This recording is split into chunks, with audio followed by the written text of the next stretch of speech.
12월 25일 성탄절 영적 결실을 위한 가정예배를 시작합니다. 다 같이 찬송가 111장 귀중한 보배 합을 1절과 2절을 부릅니다. 귀중한 보배 합을 주 앞에 드리고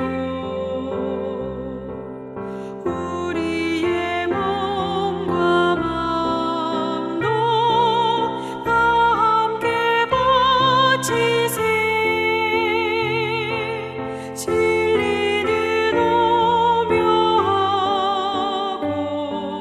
사랑은 성결해.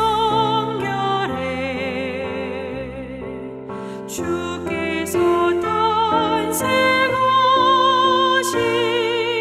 거룩한 날일세. 주께서 주신 은혜 한없이 크오니 우리가 받은 것을 감사히 바치세.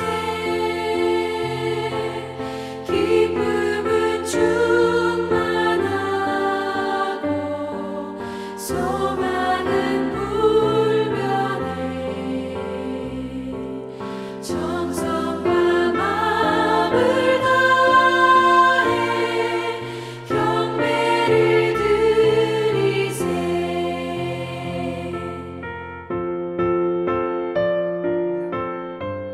이 시간 우리에게 주시는 하나님 말씀은 마태복음 2장 7절로 12절 말씀입니다. 제가 하나님 말씀을 봉독합니다.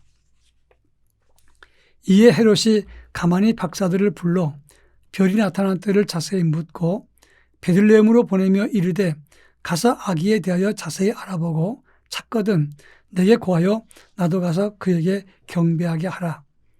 박사들이 왕의 말을 듣고 갈새 동방에서 보던 그 별이 문득 앞서 인도하여 가다가 아기 있는 곳 위에 머물러 서 있는지라. 그들이 별을 보고 매우 크게 기뻐하고 기뻐하더라. 집에 들어가 아기와 그의 어머니 마리아가 함께 있는 것을 보고 엎드려 아기께 경배하고 보배합을 열어 황금과 유황과 몰약을 예물로 드리니라. 그들은 꿈에 헤로데게로 돌아가지 말라 지시하심을 받아 다른 길로 고국에 돌아가니라. 아멘. 어떤 나라 큰 도시가 있었고 도시 한복판에 엄청나게 큰 예배당이 있었습니다. 그 예배당에는 종탑에 종이 있었는데 그 종에는 종을 치는 줄이 없었습니다. 전해지는 이야기에 의하면 성탄절에 가장 값진 선물을 주님께 예물로 드릴 때 종이 저절로 울린다, 이런 이야기가 들렸습니다. 그래서 많은 부자와 귀족들이 좋은 예물을 갖고 값진 예물을 주님께 드리면서 종소리를 듣기를 원했습니다. 그러나 종은 울리지 않았습니다. 해마다 왕들과 귀족과 학자들과 부자 상인들이 선물을 바쳤지만 종은 울리지 않았습니다. 그러자 사람들은 말하기를 저 종은 본래 울리지 않는 종이다, 이렇게 이야기를 했습니다. 어느 성탄절날 예배를 드리는데 마지막 찬양을 부르려고 할 때 아름다운 성탄종이 하늘에서 울려 퍼졌습니다. 이 어찌된 일인가 사람들이 알아보니까 거기에 한 사연이 있었습니다. 가난한 형제가 있었습니다. 도시에서부터 멀리 떨어져 있는 곳인데 그들은 성탄절 예배를 드리기 위해서 예배당에 걸어오고 있었습니다. 근데 눈이 얼마나 많이 왔는지 눈길에 그 길을 잃어버리기도 하고 눈길을 헤쳐나오기도 어려웠습니다. 근데 오는 길에 보니까 어떤 사람이 그 눈에 엎어져 쓰러져 있었습니다.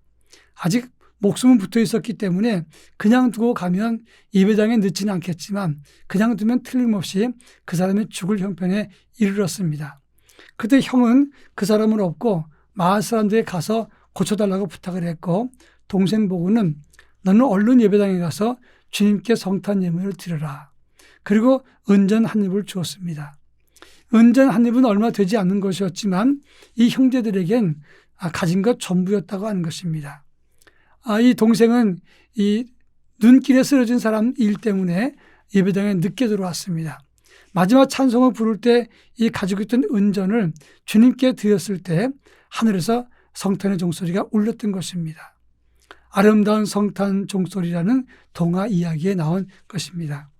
오늘은 성탄절입니다. 하나님의 은총과 구원의 기쁨이 여러분 모두에게, 여러분 가정에게 가득 넘쳐나기를 축원합니다.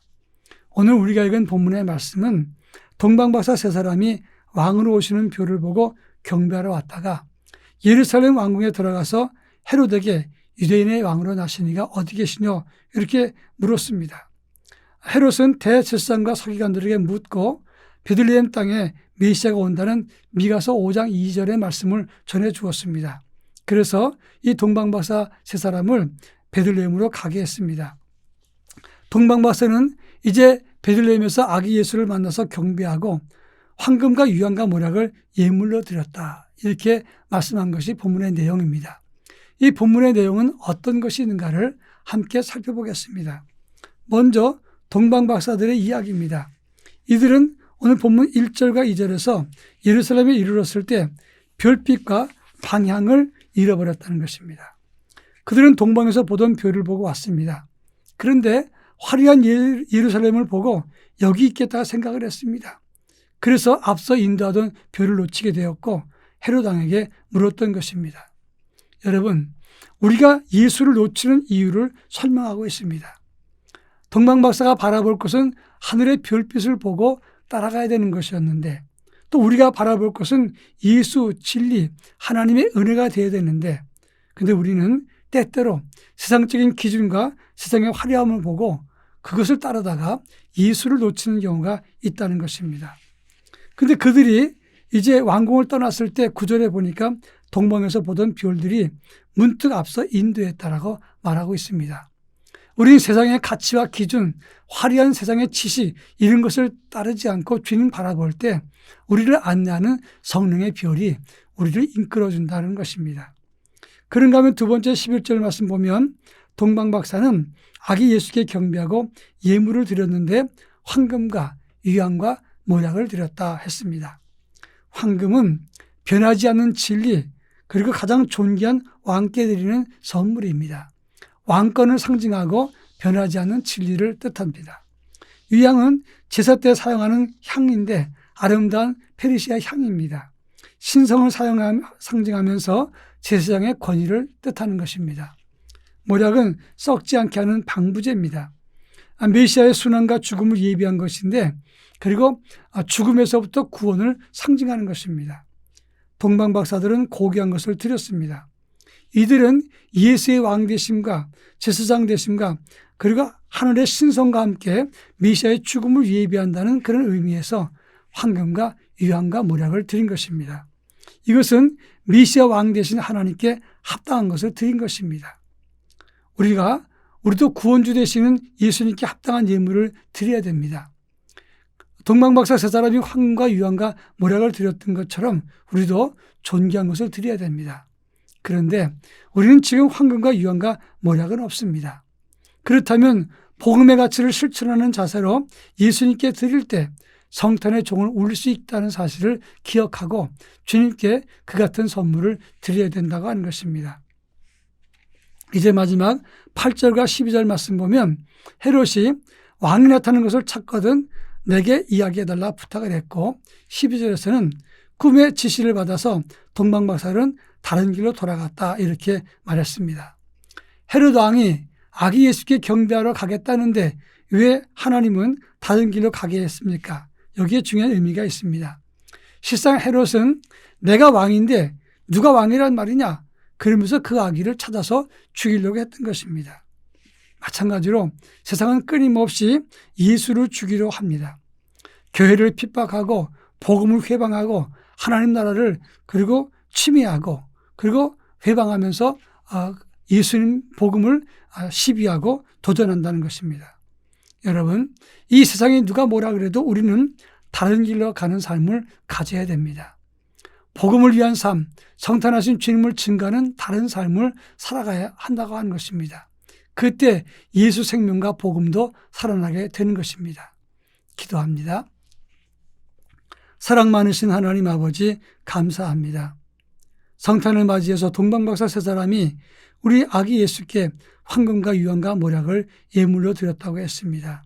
우리도 만왕의 왕 되시고 구원주 되신 우리 주님께 합당한 예물을 드리게 하시되 복음의 참된 진리를 주님 앞에 실천하는 삶을 통해서 하나님께 영광을 돌리게 하옵소서.